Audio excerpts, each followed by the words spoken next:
In today's video, I'm going to teach you how to copy Confluence table. If you've ever needed to move a table from one place to another without rebuilding it, this walkthrough will save you time. We'll keep it simple and reliable so your formatting and content come across cleanly. Start by opening the Confluence page that contains the table you want. Once the page loads, switch into edit mode. You'll find the edit option near the top of the page, often shown as a pencil icon. Entering edit mode is important because it ensures Confluence treats the table as an editable element, which helps preserve structure when you copy it. With the page in edit mode, highlight the table. Click in the first cell you want to include, then click and drag across the table until all cells are selected.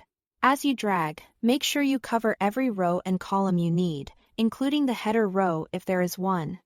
If your table is large, keep dragging while you scroll so you don't miss any hidden rows. You'll know it's selected when you see the cells highlighted. Now copy the selection. On Windows, press Ctrl+C.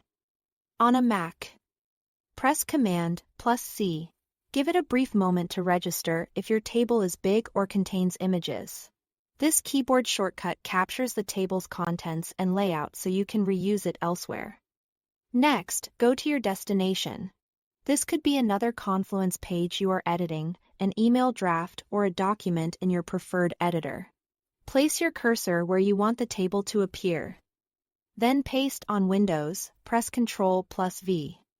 On a Mac, press Command+V. In Confluence to Confluence pastes, you'll typically see the table structure, headers, and most formatting preserved. When pasting into email or other document tools, the look may adapt slightly to that app's styles, which is normal. After pasting, give it a quick review to confirm column widths, text alignment, and any images look right.